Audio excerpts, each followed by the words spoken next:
He forgot our anniversary, then laughed. It's not like we're married. I still have options. I just said, noted. That night I packed my things, took my name off the lease and reversed every transfer. By morning his mom called me 32 times and yelled, "We're not married. I still have options." He actually said that. Grinned like he was proud of it. I had just asked if he remembered what today was. There was a pause, that kind where you're giving someone a moment to pull the right answer out of thin air. But no. He leaned back in his chair, headset half off, and dropped that line like it was clever. Like I was lucky to have had his time at all. I said, duly noted. Then I turned around and went straight to the bedroom. No drama. No yelling. I zipped up my suitcase, packed only the things I had bought with my own money, which turned out to be nearly everything. I left the clothes he liked on me. Left the notes I used to write him, the little ones I'd hide in his drawers or tape to his gaming monitor before big interviews. Not that he ever followed through with those interviews. He hadn't worked in 2 years. He'd stopped trying after the first couple of rejections, then just gave up. I took double shifts, covered rent, paid utilities. Listen. I became his comfort blanket while he sank deeper into that couch, deeper into his screens, and somehow convinced himself that effort was optional. The part that still stings. I really tried to be kind. I avoided things he didn't like. I laughed at jokes that weren't funny. I stopped seeing my friends because he said they were a bad influence. I chipped away at myself to make things easier for him. I thought love meant being patient while someone got their act together. Turns out that patience just became his excuse not to. I took my name off the lease that night. Canceled the internet and the streaming accounts. Transferred the utilities to his name, which would be a fun surprise when the bills came due. Cleared out the savings I had built up. Mostly mine anyway. I left the keys on the kitchen counter next to the little cake I had bought from that overpriced bakery he used to love. Then I drove to my parents' place. They live about 2 hours away, long enough to make me feel like I was in another life. By morning I had 32 missed calls from his mother. The voicemails started with fake concern. "Are you okay? What happened?" Then they spiraled. "You're selfish. You're destroying him." I didn't listen to the last few. One of them was just her screaming. My mom made coffee like nothing had happened. My dad asked if I wanted to talk. And then gradually they both started pushing. "Maybe you should call him. Maybe this was too much. Maybe you gave up too quickly." They didn't know I'd been paying the rent for nearly 2 years. That I covered his phone bill. That he'd buy new games instead of groceries. That he forgot my birthday last year too and I let it slide. That I had been quietly breaking for months. And now I was being told I overreacted. But I wasn't just leaving him. That would have been too easy. No, something inside me clicked that night. Something cold and sharp. I realized I had given everything to someone who thought I was optional. So I was going to take back what was mine. Not just the money or the freedom. My sense of self. My peace. And yeah, maybe a little revenge. Not the loud kind. The kind you never see coming until your whole house is hollowed out from the inside. And this was just the beginning. The calls didn't stop. His mother started leaving messages like she was narrating a soap opera. "He's not eating. He hasn't left the couch. He's heartbroken." You don't just do this to someone you love. Right? Because someone who's heartbroken definitely spends the next day playing 12 hours of Call of Duty and posting memes about dodging bullets on Facebook. I didn't reply. Not to her. Not to him. I muted my phone and tried to breathe. My childhood room felt like a cage, but at least it was quiet. Until the knock on the door. My mom came in with a soft voice and a plate of toast like that was supposed to fix 3 years of exhaustion. She said maybe I acted too fast. That maybe he was going through something I didn't understand. My dad chimed in later with his classic line, "Relationships are about weathering storms." I wanted to scream. I had been stuck in a storm for years while everyone else sat inside sipping hot cocoa. By the 3rd day I realized they weren't just trying to comfort me. They were actively pushing me to go back. My mom even called his mom to get her side. She said they both agreed we should sit down and talk. Like this was some normal breakup and I just needed to communicate better. I felt like I was going crazy. Then came the text. From him. Just 3 words. "You ruined everything." No apology. No reflection. Just blame. Fuck. I didn't respond. I didn't need to. I already had a plan forming in the back of my mind. Not revenge in the dramatic movie way. Nothing illegal. Nothing cruel. Just precise, surgical strikes. I knew his patterns. I knew exactly where it would hurt. I knew the cracks in his fake confidence. And I was going to use all of it. But first I needed space. Real space. I started looking for jobs out of state. Sent out resumes to cities where no one knew my name, where his mother's voice wouldn't echo in my inbox. I found a listing in Colorado that felt like possibility. A marketing position with housing assistance. I applied that night. Didn't tell anyone. Meanwhile, my parents started making plans to host dinner with his family. Said it would help clear the air. Help everyone move forward. I smiled. Nodded. Said I'd think about it. But in the back of my mind, the clock had already started ticking. I wasn't just leaving this relationship. I was about to disappear from all of them. They set the dinner like a peace summit. My mom told me 3 times it would be just a conversation. She put out her good placemats, the ones with little embroidered leaves she only used for holidays. My dad grilled chicken in 34-degree weather because apparently dry meat could fix my broken relationship. I didn't argue. I watched the performance unfold like I was a guest at someone else's show. They arrived early. His mom swept in like a senator on campaign, fake smile locked in place. His dad gave a nod and went straight for the beer cooler. And then there was him, in a button-up he hadn't worn since his cousin's wedding, looking like he'd finally noticed his own reflection. He tried to hug me. I told him I had a headache, which wasn't a lie. The table conversation was torture. His mom kept saying things like, "You don't just throw away 3 years, and men sometimes need a little more time to grow." My mom chimed in with gems about how no one's perfect, and you always seemed good together. My dad was quiet, but every time I caught his eye, he looked away like I was doing something shameful. He sat there silent, like a misunderstood poet waiting for his cue. It came during dessert, just after my mom brought out a pie none of us wanted. "I still love you," he said carefully. "I know I messed up, but I'm trying now. I've been applying to jobs. I even updated my resume. I need you." And that was the moment. Everyone turned toward me like I was holding a detonator. They were waiting for me to soften, to forgive, to return to my role in their narrative. The good girlfriend who forgives too easily, who lets people off the hook just because they say they're sorry. I excused myself and went to the bathroom, shut the door and sat on the edge of the tub.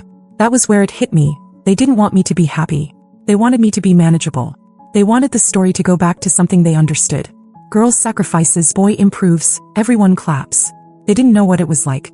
The small, grinding erosion of doing everything for someone who gave you nothing back. Of being made to feel like loving someone meant you had to lose yourself a little more every day. They saw a breakup. I saw a slow escape from drowning. I splashed cold water on my face, walked back out, smiled, nodded, said I'd think about it. Just enough to get through the night. But something changed after that. That night I got the email, a reply from Colorado. Interview scheduled. Thursday. It was happening.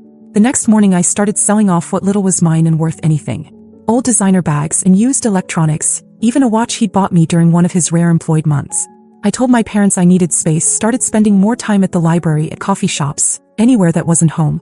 His texts started again too. First sweet, then frustrated, then accusing. He asked if I'd seen the new couch he bought. Said he was turning things around. That his new temp job was a sign. Like a $15 an hour warehouse shift fixed 3 years of being ignored. I didn't answer. Because I wasn't just leaving him. I was leaving all of them. The interview in Colorado wasn't just a job interview. Felt like a rescue mission. I told my parents I was visiting an old friend from college. My mom seemed suspicious but didn't press. Maybe she was just relieved I was smiling again. I packed light, one carry-on, dressed like I belonged somewhere else, somewhere brighter. I drove 3 hours to the airport in my dad's car with the windows down, the wind cold and clean. No one called me. No one stopped me. The company flew me out. A full-day interview. New office smell, glass walls, plants thriving in every corner. They gave me water in a real glass. The team was sharp, focused, kind. They didn't ask about gaps in my resume. They didn't care if I was married or single. They wanted to know what I built, how I solved problems, what I saw when I looked at chaos. I gave them answers I hadn't heard myself say in years. That night at the hotel I lay on the bed in the dark, phone silent on the nightstand. I felt a strange ache in my chest. Not sadness. Just space. Like something heavy had been lifted and now I didn't know what to do with the lightness. By the time I landed back home I had the offer letter in my inbox. $71,000 a year plus a signing bonus, plus a relocation package. I stood still in the airport hallway, scrolling through the details over and over, rereading the contract like it might disappear. No one had ever given me something without asking me to shrink first. I didn't go home. I drove to a 24-hour diner and ordered pancakes. I made a list on a napkin of everything I needed to do. Cancel things, transfer things, burn things down carefully. I found a 1-bedroom in Colorado Springs that looked over a quiet street. Nothing fancy but clean. Close to the office. I signed the lease that night. Paid the deposit with the bonus. I scheduled a moving company for the following week and told them I didn't need much. Just a few boxes, 2 suitcases, and the blanket my grandmother made me when I left for college. The next few days were quiet but strategic. I deleted our shared cloud accounts, shut down the Spotify family plan, closed out the Amazon Prime we shared, logged him out of every password I had stored. I opened a new bank account, ordered new cards, changed my phone number, updated all my contacts manually. Not a single thing would follow me. I told my parents last. We were eating dinner. My mom was talking about something she saw on Facebook and I just said, I'm moving to Colorado. I start next month. They froze. My dad put down his fork. My mom blinked twice, like she didn't understand the language I was speaking. I told them about the job, the apartment, the date. I didn't ask for approval. I didn't offer room for discussion.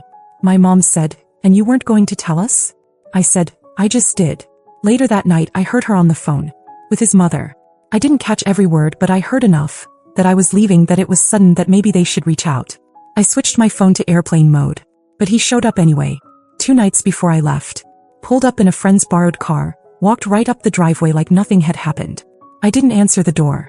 He texted instead. "You're just leaving? After everything?" Everything? He meant the 3 years I spent begging for effort. The birthdays forgotten. The rent covered without thanks. The dinners cooked, cleaned, ignored. The nights I cried quietly beside him while he snored. He meant everything I did while he coasted. I didn't reply. When the movers came, I was ready. I didn't leave a note. No goodbye text.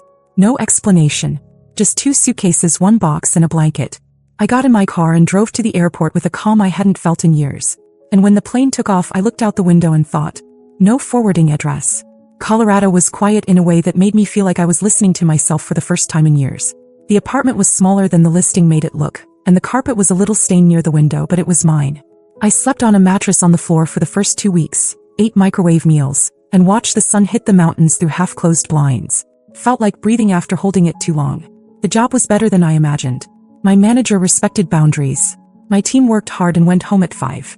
No one asked personal questions. No one cared that I didn't talk much. I started walking to work just to feel my legs move again. I had been gone 3 weeks when the first unexpected thing happened. I got a letter. Not from him. From his ex. It was handwritten on notebook paper, folded 4 times. No return address. Just my name spelled right and the city. The handwriting was familiar. Not hers but his. She must have taken it from something old. I almost didn't open it. Inside was a note. Short. "I left him too. 3 years before you. I watched him destroy you the same way he destroyed me. I'm sorry I didn't warn you sooner. But I'm glad you got out. Be careful. He doesn't let things go." There was a photo inside the envelope. An old one. Him and her on a beach somewhere. He looked exactly the same. That grin like he just said something no one else understood. She had her arm around him and her eyes were tired in the way mine had been. I stared at the letter for a long time. That night I changed the locks. Called my landlord the next morning and paid extra to have a security system installed. I stopped using my real name at the coffee shop. Because here's the thing. When someone's convinced they own you, walking away feels like theft to them. And I had stolen something big. My silence. My absence. My life. A week later I found out he was in town. I saw him through the window of a bookstore near my office.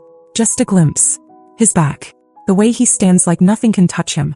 I ducked before he turned. I hadn't told anyone where I went. Not even my coworkers. No social media, no mail forwarding, nothing. So how did he find me? I checked my work email that night. Buried in the junk folder was a message from an unknown address. No name. Just, "You can run. But you still owe me." I forwarded it to my manager, claimed it was a spam threat, and they tightened our office firewall. But I knew. He wasn't done. And this wasn't over. But neither was I. The next morning I took a different route to work. Past a dog park I hadn't noticed before. I didn't stop walking until I was a block past my building, just in case anyone was watching. I'd never lived like that, on alert, scanning every face. But that email burned in the back of my skull. I didn't tell anyone. Not work, not the landlord, not even the nice barista who always gave me a smile like she thought we might be friends. I wasn't sure who to trust. I had run clean, but somehow he still found a thread to pull. Then something else. I got a key in the mail. No note, no return address, just a tiny silver key in a padded envelope. I took it to the post office first. Nothing. Then to the library's public lockers. No luck. I almost tossed it in the trash. But curiosity eats quietly, and by the weekend I was checking every place I could think of. Bus station lockers. Gym lockers. Train station. Until finally I found it. A lockbox at a storage facility just outside town. The key fit cleanly. Inside was a flash drive. That's it. Small. Ordinary. I almost left it there. I should have. But I didn't. Back at home, I plugged it into an old laptop I hadn't used in months. It booted slowly, like it didn't want to be part of this either. The drive contained one folder. My name. Inside, photos. Screenshots. Voicemails. Transcripts of messages I had sent him over the years. Voice notes I forgot existed, typed out word for word. A full spreadsheet labeled behavioral log with dates, moods, even a column for probable manipulation tactics. I stared at the screen, heart slow and heavy. He had been documenting me. Not out of affection. Not even out of obsession. like he was studying a subject for future use. At the very bottom, a folder called Trigger Protocol. Password protected. I ejected the drive and drove straight to the nearest lake. Tossed it into the water and didn't wait to see it sink. That night, I booked a new apartment under a fake name. I called in sick the next morning and told HR I needed a week off for family matters. I packed everything again, not out of fear but strategy. He had come to find me, but I wasn't running anymore. I left a note with the landlord saying thank you. No forwarding address again. But this time I left something else behind too. A small envelope, taped under the sink. Inside, photos of him. Old screenshots. A copy of the behavioral log. All printed. All documented. No threats. Just facts. Because people like him count on silence. On shame. I figured if he ever came back it would be nice if someone else knew what they were looking at. I moved across town. Changed my hair. Got a new job at a place with fewer windows. And every morning I lock the door, double-check the handle and walk into a life that finally feels like mine. And if he ever finds me again he won't find the version of me he broke. He'll find the one that built herself back bone by bone. And this time I'll be ready.